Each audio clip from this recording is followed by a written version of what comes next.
నమస్కారం ETV news కి స్వాగతం ముందుగా ముఖ్యాంశాలు విద్యుత్ సంస్థల్లో పొరుగు సేవల సిబ్బందికి తెలంగాణ సర్కార్ తీపి కబురు క్రమబద్దీకరణ దస్త్రంపై ముఖ్యమంత్రి సంతకం 20,900 మందికి లబ్ధి నల్సార్ విశ్వవిద్యాలయ అదనపు భవనాలకు 22 ఎకరాల భూమి స్నాతకోత్సవంలో సీఎం కేసీఆర్ ప్రకటన సామాజిక బాధ్యత తీసుకోవాలని సూచన గవర్నర్తో ముఖ్యమంత్రి చంద్రబాబు సమావేశం 9-10 షెడ్యూల్ సంస్థల విభజనపై చొరవ తీసుకోవాలని వినతి రాష్ట్రాభివృద్దిపైన వివరణ ఉద్దానంలో పర్యటించిన హార్వర్డ్ వైద్యుల బృందం మూత్రపిండ వ్యాధులపై పరిశోధనా కేంద్రం ఏర్పాటుకు యోచన రోగుల ఆహారపు అలవాట్లపై ఆరా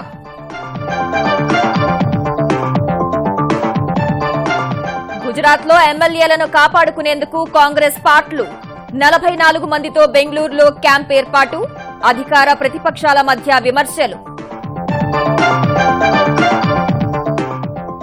పాకిస్తాన్లో నవాజ్ షరీఫ్ వారసుడిగా సోదరుడు షహబాజ్ ఎంపీగా ఎన్నికయ్యేంత వరకు తాత్కాలిక ప్రధానిగా షాహిద్ అబ్బాసీ గాలే టెస్ట్లో భారత్ జయభేరి 304 పరుగుల తేడాతో శ్రీలంకపై గెలుపు తొలి ఇన్నింగ్స్ లో 190 పరుగులు చేసిన ధావన్ కు మ్యాన్ ఆఫ్ ద మ్యాచ్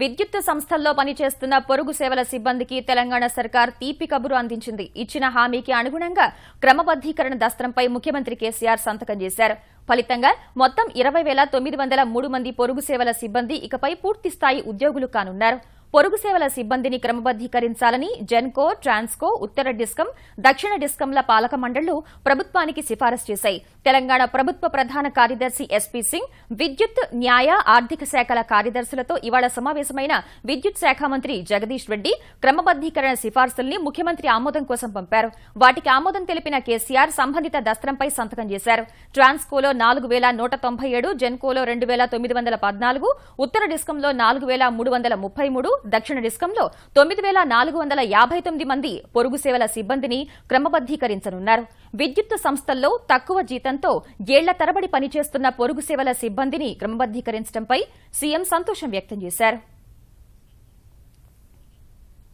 ప్రతి పౌరుడు న్యాయపరమైన అంశాల్లో సాధికారత సాధించినప్పుడే బంగారు తెలంగాణ సాధ్యమని ముఖ్యమంత్రి కేసీఆర్ పేర్కొన్నారు నల్సార్ విశ్వవిద్యాలయ 15వ స్నాతకోత్సవంలో పాల్గొన్న ముఖ్యమంత్రి దేశానికి అవసరమైన న్యాయ నిపుణులు తెలంగాణ నుంచే తయారయ్యేలా విశ్వవిద్యాలయం కృషి చేయాలని అభిలషించారు విశ్వవిద్యాలయ అభివృద్దికి అవసరమైన నిధులిచ్చేందుకు సిద్దంగా ఉన్నామన్న ఆయన విశ్వవిద్యాలయం ఎదురుగా ఉన్న 22 ఎకరాల జ్యుడీషియల్ అకాడమీ స్థలాన్ని ఇవ్వనున్నట్లు ముఖ్యమంత్రి కేసీఆర్ ప్రకటించారు న్యాయబోధనా శిక్షణ వృత్తిలో న్యాయవాదులకు శిక్షణ ఇచ్చేందుకు ఓ కేంద్రాన్ని అక్కడ ఏర్పాటు చేయాలని ఆయన విశ్వవిద్యాలయ ఉన్నతాధికారులకు సూచించారు న్యాయ విద్య పూర్తి చేసుకున్న 406 మంది విద్యార్థులకు హైకోర్టు ప్రధాన న్యాయమూర్తి జస్టిస్ రమేష్ రంగనాథన్తో కలిసి పట్టాలు ప్రదానం చేశారు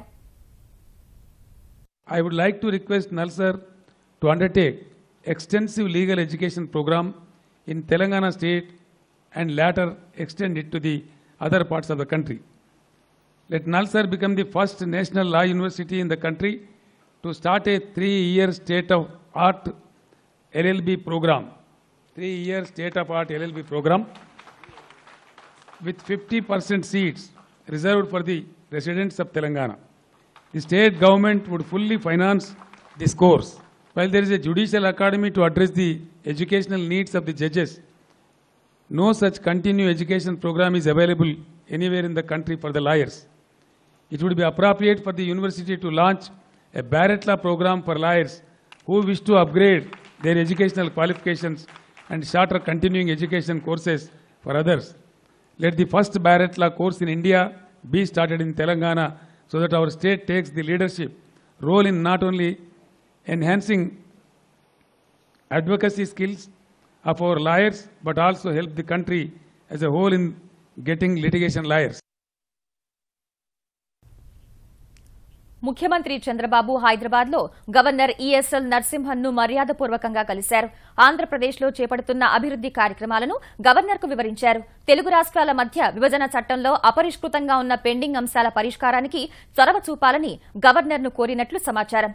ఆంధ్రప్రదేశ్కు దక్కాల్సిన 9, 10 షెడ్యూల్లోని సంస్థలపైన చర్చించినట్లు తెలిసింది. అమరావతి, పోలవరం పురోగతిని గవర్నర్కు చంద్రబాబు వివరించినట్లు సమాచారం. శ్రీకాకుళం జిల్లా ఉద్దానం ప్రాంతాన్ని పీడిస్తున్న మూత్రపిండాల వ్యాధి మూలాలు కనుగొనేందుకు అమెరికాలోని హార్వర్డ్ విశ్వవిద్యాలయ వైద్య బృందం ప్రయత్నిస్తోంది. జనసేన పార్టీ అధినేత పవన్ కళ్యాణ్ ప్రత్యేక శ్రద్దతో శ్రీకాకుళం జిల్లా కవిటి మండలం బొరివంకలో పర్యటించిన వైద్యుల బృందం కిడ్నీ బాధితులతో సమావేశమైంది. రోగుల ఆహారపు అలవాట్లు, ఆరోగ్య పరిస్థితులను తెలుసుకుంది. కుటుంబ సభ్యుల నేపథ్యం, జీవన విధానంపై వివరాలు సేకరించింది. డయాలసిస్ నిర్వహణపై ఆరా తీసింది. వ్యాధి మూలాలు కనుగొనేందుకు పరిశోధనా కేంద్రం ఏర్పాటుకు ప్రభుత్వ సహకారంతో ముందుకు వెళ్తామని హార్వర్డ్ వైద్యులు తెలిపారు. ఈ సమస్యపై జనసేన అధ్యక్షుడు పవన్ కళ్యాణ్తో చర్చిస్తామని చెప్పారు. అంతకుముందు విశాఖలో ఎన్టీఆర్ విశ్వవిద్యాలయం ఉపకులపతి సహా పలువురు వైద్యులతో సమావేశమైన వారు సమస్యను ప్రారంభ దశలో గుర్తించేలా తమ పరిశోధనలు జరుగుతాయని వివరించారు. Not only understand the disease more, but also develop strategies to treat it over time. Obviously, that'll take some time. Project to be able to solve this problem will not only benefit people here, but potentially benefit people through other parts in the world, because we'll better understand some of the factors that are responsible for chronic kidney disease. Telugu Desam ప్రభుత్వం ప్రజలు, ఉద్యోగుల సంక్షేమానికి పాటుపడుతోందని ప్రతిపక్షం కావాలని సొంత media, social మీడియాలో తప్పుడు ప్రచారం చేస్తోందని ఆంధ్రప్రదేశ్ ఆర్థిక మంత్రి యనమల రామకృష్ణుడు కాకినాడలో విమర్శించారు. వైకాపా వైఖరిని ఖండించిన ఆయన ఉద్యోగులకు 43% ఫిట్మెంట్ ఇచ్చామని, వయో పరిమితి 58 నుంచి 60 సంవత్సరాలకు పెంచామని గుర్తు చేశారు. 24,000 కోట్ల రూపాయల ఆర్థిక లోటు ఉన్నప్పటికీ ఉద్యోగులకు అన్ని విధాలా న్యాయం చేశామన్నారు. ప్రతిపక్ష మీడియా కథనాలపై ప్రెస్ కౌన్సిల్ ఆఫ్ ఇండియాకు ప్రభుత్వం ఫిర్యాదు చేస్తుందని యనమల తెలిపారు. ఎంప్లాయీస్ కూడా హ్యాపీగా ఉండాలి, వాళ్ళ కుటుంబాలు హ్యాపీగా ఉండాలి, వాళ్ళు కూడా సంతోషంగా ఉండాలనేటువంటి ఉద్దేశంతో వాళ్ళ కోరికలన్నీ కూడా ఈ 3 సంవత్సరాల్లో ప్రభుత్వం పరిష్కరించింది. ఇంకా ఏమైనా 1-2 పెండింగ్గా ఉన్నప్పటికీ కూడా అవి కూడా పరిశీలనలో ప్రభుత్వం చేస్తూ ఉంది. ఎంప్లాయీస్ విషయాలకు సంబంధించినంత వరకు కూడా గ్రూప్ ఆఫ్ మినిస్టర్స్ వేసి గ్రూప్ ఆఫ్ మినిస్టర్స్ ఎప్పటికప్పుడు కూర్చుని ఎంప్లాయీస్ తోటి చర్చలు జరిపి వాళ్ళకు కావాల్సినటువంటి విధంగా నిర్ణయాలు కూడా ప్రభుత్వం తీసుకుంది. కేంద్ర మంత్రివర్గం నుంచి తప్పించేందుకే ఉపరాష్ట్రపతి అభ్యర్థిగా ప్రతిపాదించారని జరుగుతున్న ప్రచారాన్ని వెంకయ్యనాయుడు కొట్టిపారేశారు. తల్లి వంటి పార్టీని విడిచిపెట్టడం ఎంతో బాధగా అనిపించిందన్న వెంకయ్య తన కష్టాన్ని చూసి ప్రధాని మోదీ సైతం కంటతడి పెట్టుకున్నారని తెలిపారు. ఎన్డీఏ ఉపరాష్ట్రపతి అభ్యర్థిగా తొలిసారి విజయవాడ వచ్చిన వెంకయ్య పలు కార్యక్రమాల్లో పాల్గొన్నారు. 2020లో రాజకీయాల నుంచి తప్పుకుని సామాజిక సేవలో నిమగ్నం అవుదాము అనుకున్న వెంకయ్య ఉపరాష్ట్రపతిగా ఎన్నికైతే ఆ పదవికి వన్నె తెస్తానని పేర్కొన్నారు.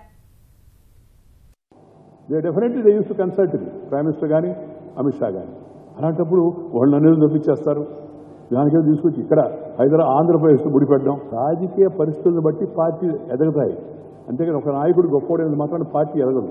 ఏమీ కారణం కాదు. ప్రధానమంత్రి గారు స్పష్టంగా చెప్పారు, రాష్ట్రపతి ఉత్తరాది నుంచి, ప్రధానమంత్రి పశ్చిమాది నుంచి, స్పీకర్ మధ్య భారతం నుంచి, ఉపరాష్ట్రపతి దక్షిణాది నుంచి ఉండాలా. రైతు కుటుంబం నుంచి వచ్చిన వ్యక్తి ఉపరాష్ట్రపతిగా ఉండాలని కోరిక. మిమ్మల్ని మించి ఎవరు కనపడలేదు, అందుకని మిమ్మల్ని ప్రతిపాదిస్తున్నామని చెప్పారు.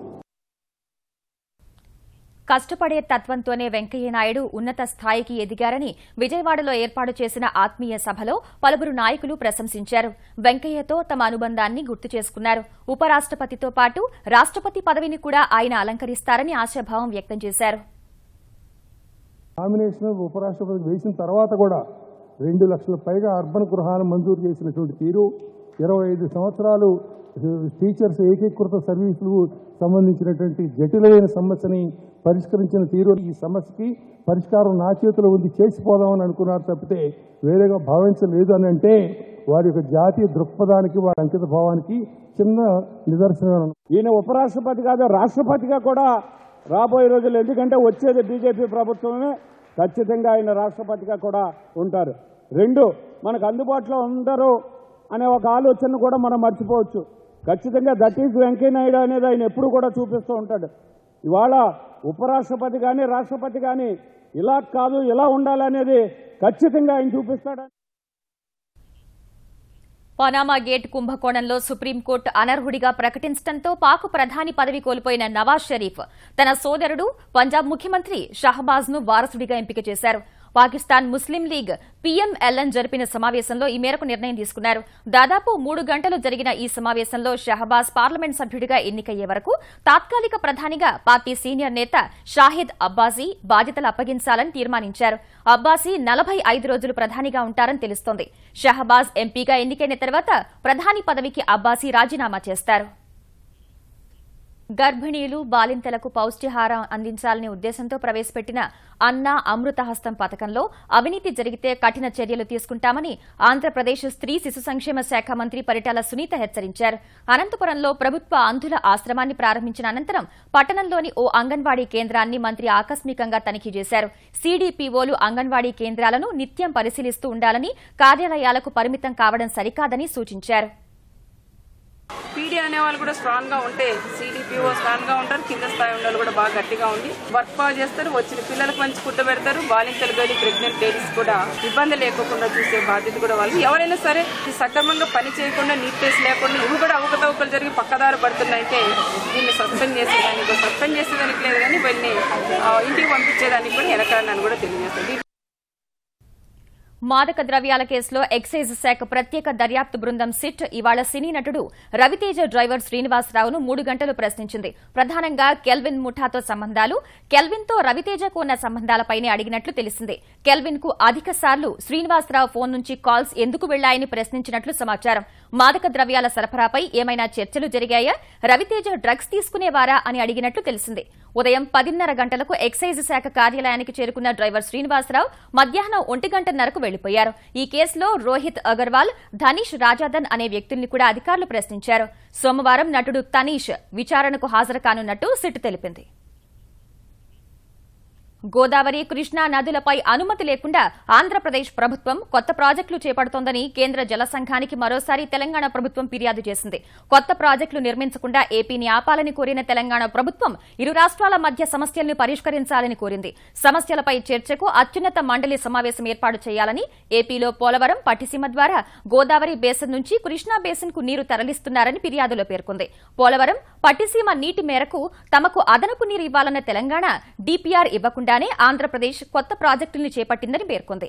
పట్టిసీమ, పురుషోత్తపట్నం, ముచ్చుమర్రి ప్రాజెక్టులకు డీపీఆర్లు ఇవ్వలేదని తెలిపింది. తుంబిళ్ల, భక్తరామదాస ప్రాజెక్టులు కొత్తవి కావని కేంద్ర జల సంఘానికి వివరించింది. సిరిసిల్ల నియోజకవర్గ పరిధిలో ఇసుక మాఫియాలో ఉన్న తమ బంధువుల్ని రక్షించుకునేందుకు పోలీసుల సాయంతో స్థానిక దళితుల్ని ప్రభుత్వ పెద్దలు చిత్రహింసలకు గురిచేస్తున్నారని టీపీసీసీ అధ్యక్షుడు ఉత్తమ్ కుమార్ రెడ్డి ఆరోపించారు. ఇసుక లారీల కింద పడి చనిపోయిన వ్యక్తుల కుటుంబాలు సహా పోలీసుల అదుపులో చిత్రహింసలు అనుభవించిన వ్యక్తుల కుటుంబాలకు ఈ నెల 31న నేరెళ్ల వెళ్లి ఆర్థిక సాయం చేయనున్నట్లు తెలిపారు. అదే రోజు నేరెళ్లలో నిరసన సభ నిర్వహిస్తామన్న ఉత్తమ్ ఆ సభకు లోక్సభ మాజీ స్పీకర్ మీరాకుమార్ వస్తారని తెలిపారు. మాఫియాని రక్షించడానికి, దాంట్లో మీ ఉన్న బంధువుల అక్రమ వ్యాపారాన్ని రక్షించడానికి పోలీసులు దళితులని, బీసీలని పోలీస్ స్టేషన్ లో మరి రకరకాల విధాలుగా చిత్రవదలు పెట్టేది మీరు సమర్థిస్తున్నారా? తన కాన్స్టెన్సీ జరిగిన ఈ విషయంలో కేటీఆర్ గారు ఎందుకు నోరు మెదపడం లేదు? శాండ్ మాఫియాలో మీ బంధువులు ఉన్న మాట వాస్తవం కాదా అంటే సమాధానం లేదు. రాజన్న సిరిసిల్ల జిల్లా నేరెళ్ల ఇసుక లారీల ఘటనను మొత్తం దళితులపై దాడిగా చిత్రీకరించడం తగదని తెలంగాణ పశుసంవర్ధక శాఖ మంత్రి తలసాని శ్రీనివాస్ యాదవ్ అన్నారు. రోడ్డు ప్రమాదం జరిగినప్పుడు కొందరు గ్రామస్తుల్ని రెచ్చగొట్టారన్న ఆయన దాడులకు పాల్పడిన 8 మందిపై మాత్రమే కేసులు నమోదైనట్లు తెలిపారు. దళితుల కోసం తెరాస ప్రభుత్వం చేపట్టిన ఎన్నో అభివృద్ది కార్యక్రమాలను వదిలేసి చిన్న ఘటనలను రాజకీయం చేస్తున్నారని ఆక్షేపించారు. ఎప్పుడైతే సిరిసిల్లలో ఈ శాండ్ మాఫియా మీద దీన్ని భూస్థాపితం చేయాలని కంకణం కట్టుకుని దగ్గర 200 కేసులు పెట్టి మరి వాళ్ళని కుక్కటి వేళ్లతో పెకలించాలనేటువంటి దిశగా ప్రభుత్వం చేస్తుంటే ఇటువంటి ఇన్సిడెంట్ జరిగినప్పుడు ఏంటంటే వాళ్ళు దీన్ని ఫోకస్ లకు తీసుకురావడానికి చేస్తున్నటువంటి ప్రయత్నం. మరి ఆ ప్రయత్నాన్ని ఇక్కడ ఉన్నటువంటి కాంగ్రెస్ పార్టీ పెద్దలు దళితుల మీద వాళ్ళకి ఏదో విపరీతమైనటువంటి ప్రేమ ఉండే విధంగా వాళ్ళు మాట్లాడుతున్నారు. తెలంగాణ సాహితీ పరిమళాలను జాతీయ స్థాయిలో చాటిన కవి సి నారాయణ రెడ్డి అని ఎంపీ కవిత అన్నారు. హైదరాబాద్ రవీంద్ర భారతిలో తెలంగాణ భాషా సాంస్కృతిక శాఖ నిర్వహించిన సి నారాయణ రెడ్డి 87వ జయంతి వేడుకలకు హాజరైన కవిత జె చెన్నయ్య ఆధ్వర్యంలో సినారేపై తీసుకొచ్చిన స్మర నారాయణీయం పుస్తకాన్ని ఆవిష్కరించారు. సినారే చూపిన బాట, ఆయన జీవిత గమనం నేటి యువతకు స్ఫూర్తి, మార్గదర్శనమన్న ఎంపీ సినారే స్మృతివనాన్ని నిరంతరం వెలిగే జ్యోతిలా నిర్మిస్తామన్నారు. తెలంగాణ సారస్వత పరిషత్ విస్తరణకు తన ఎంపీ నిధుల నుంచి 10 లక్షల రూపాయలు ఇస్తున్నట్లు కవిత ప్రకటించారు. నారాయణ రెడ్డి గారికి నివాళి అర్పించాలంటే ఆయన రాసినటువంటి కావ్యాలన్నింటినీ మళ్ళా ఒకసారి తెలంగాణ సమాజానికి పరిచయం చేసే పని జరగాలి. వారు రాసినటువంటి 3500 పైగా ఉండేటటువంటి చలనచిత్ర గీతాలన్నింటినీ కూడా సంపుటాలుగా వెలువరించాల్సినటువంటి అవసరం ఉంది. ఎందుకంటే ఆయన రాసినటువంటి poems they are like a bridge. ప్రాచీన కావ్యాలకు కొత్త తెలంగాణ నుడికారానికి ఒక బ్రిడ్జ్ లాంటిది. వారి కావ్యాలు చదువుకుంటే మనకు ముందు నుండి ఉన్నటువంటి తెలుగు అనేటటువంటి దాని మీద మనకు కమాండ్ వస్తుంది. కాబట్టి వాటిని మన కొత్త జనరేషన్ కి పరిచయం చేయడానికి మనస్ఫూర్తిగా ప్రభుత్వం నుండి, జాగృతి నుండి, తెలంగాణ సాహిత్య సమాజం నుండి ప్రయత్నం జరుగుతుందని చెప్పి నేను చెప్తా ఉన్నాను. విశాఖ జిల్లాలో ప్రభుత్వ భూములు అన్యాక్రాంతమైనట్లు దర్యాప్తు బృందం సభ్యురాలు సృజన స్పష్టం చేశారు. ఎంత మేరకు అయ్యాయనే అంశంలో ఇప్పుడే ఓ స్పష్టతకు రాలేమన్న ఆమె పూర్తి స్థాయిలో విచారణ సాగాల్సి ఉందన్నారు. ఇప్పటి వరకు సిట్టుకు 3000కు పైగా ఫిర్యాదులు వచ్చాయన్న ఆమె దాదాపు 8 బృందాలు రెవెన్యూ రికార్డుల్ని పరిశీలిస్తున్నాయన్నారు. కొమ్మాది, మధురవాడ భూములపై ప్రస్తుతం విచారణ వేగంగా సాగుతోందన్న ఆమె ప్రభుత్వ భూముల దస్త్రాలకు సంబంధించి అక్రమాలకు పాల్పడిన వారితో పాటు తెలియకుండా ప్రభుత్వ భూముల దస్త్రాలు కలిగి ఉన్న వారి పేర్లను కేసులో ప్రస్తావించినట్లు తెలిపారు.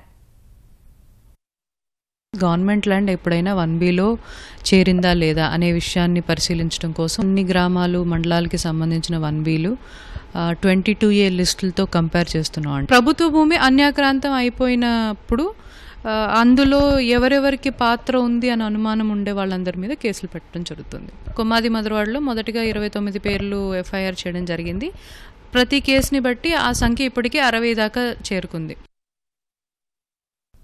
మాజీ మంత్రి ముద్రగడ పద్మనాభం చలో అమరావతి పాదయాత్రను వచ్చే నెల 3కు వాయిదా వేయడంతో తూర్పుగోదావరి జిల్లా కిర్లంపూడిలో పరిస్థితి ప్రశాంతంగా ఉంది. పోలీస్ పహారా యథావిధిగా కొనసాగుతోంది. ఇప్పటి వరకు విధుల్లో ఉన్న ర్యాపిడ్ యాక్షన్ ఫోర్స్ సిబ్బందిని అధికారులు స్వస్థలాలకు పంపించారు. కొత్త వారిని వివిధ జిల్లాల నుంచి రప్పించారు.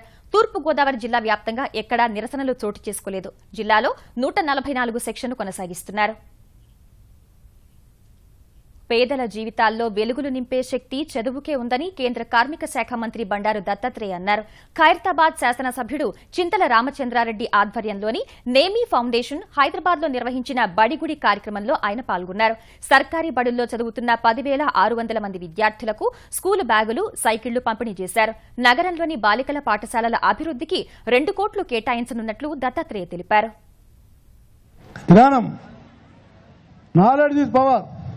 Money is not power. Money వస్తుంది పోతుంది, కానీ నాలెడ్జ్, చదువు మనిషిని ఎవరు దొంగలించలేరు, ఎవరు తీసుకుపోలేరు, ఎవరు అమ్మలేరు. అదే మనకు ఉండేటువంటి చదువు అని నేను మీకు హృదయపూర్వకంగా అమలు చేస్తా ఉన్నాను. కాబట్టి పిల్లలు మీరు బాగా చదువుకోవాలి. హైదరాబాద్ లో సంచలనం సృష్టించిన మాజీ మంత్రి ముఖేష్ గౌడ్ కుమారుడు విక్రమ్ గౌడ్ పై కాల్పుల ఘటనలో పోలీసులు దర్యాప్తు ముమ్మరం చేశారు. విక్రమ్ గౌడ్ ఇవాళ పోలీసులకు వాంగ్మూలం ఇచ్చారు. నిన్న తెల్లవారుజామున 3 గంటలకు బయట నుంచి వచ్చిన 2 దుండగులు తనపై కాల్పులు జరిపారని విక్రమ్ గౌడ్ తెలిపారు. ఆ 2 వ్యక్తులెవరో తనకు తెలియదని పోలీసులకు చెప్పారు.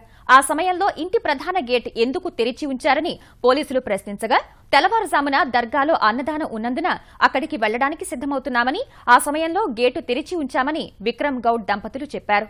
నిన్న రాత్రి వరకు ఆత్మహత్యాయత్నం కోణంలోనే దర్యాప్తు చేసిన పోలీసులు ఇవాళ హత్యాయత్నం కోణంలో దర్యాప్తు ప్రారంభించారు. ఉదయం నుంచి రాత్రి వరకు బంజారాహిల్స్ పోలీసులు task force DCP Limbareddy Apollo ఆసుపత్రిలోనే ఉండి విక్రమ్ గౌడ్ దంపతులతో పాటు వారి పని మనుషులు, వాచ్మెన్లను ప్రశ్నించారు. కేసు ఛేదించేందుకు 10 బృందాలు ఏర్పాటు చేశారు. కోటి రూపాయల విలువైన రద్దయిన పాత నోట్లను మార్పిడి చేసేందుకు సిద్దమైన ముఠాను అనంతపురం పోలీసులు అరెస్ట్ చేశారు. కడప జిల్లా వీరపనాయనపల్లికి చెందిన పవన్ కుమార్ రెడ్డి కమిషన్పై రద్దయిన నోట్లు మార్చుతున్నాడు.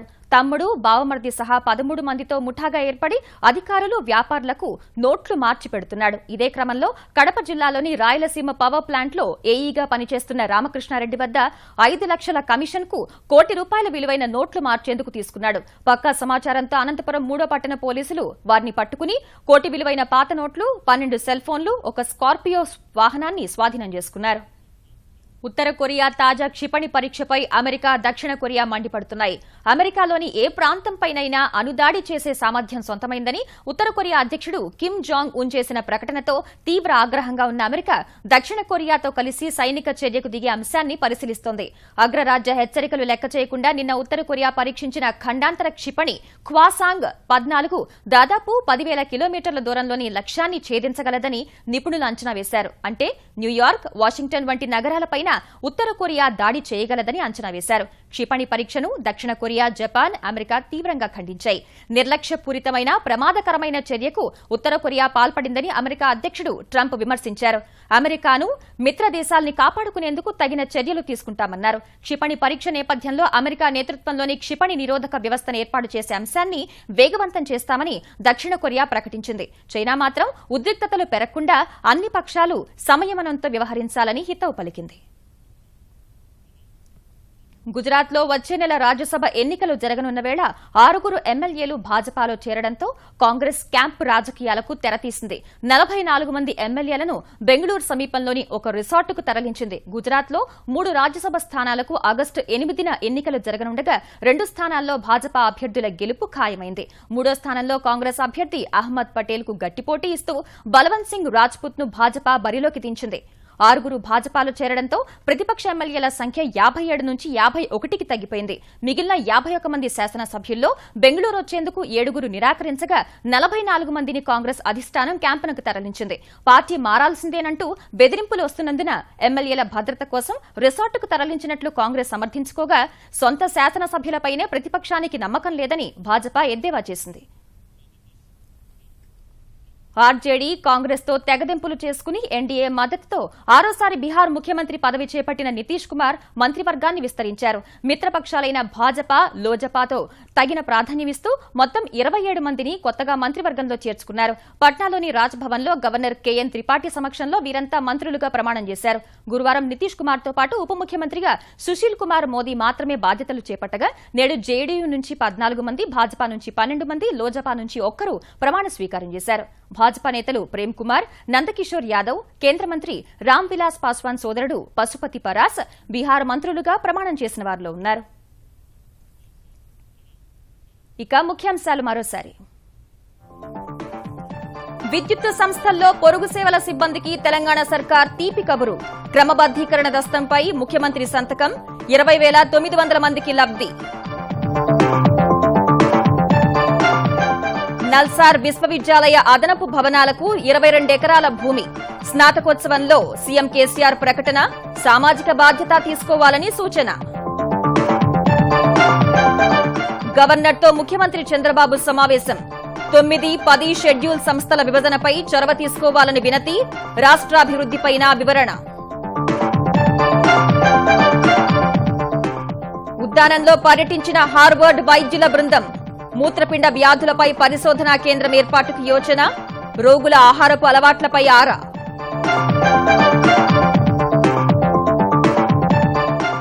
గుజరాత్లో ఎమ్మెల్యేలను కాపాడుకునేందుకు కాంగ్రెస్ పార్ట్లు. 44 మందితో బెంగళూరులో క్యాంప్ ఏర్పాటు.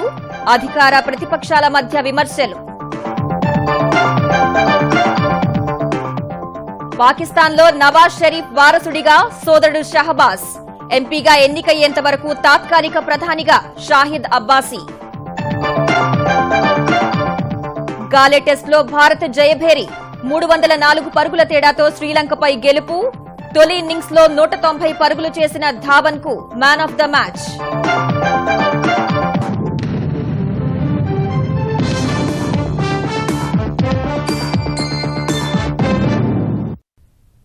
ఈటీవీ న్యూస్ సమాప్తం. నమస్కారం.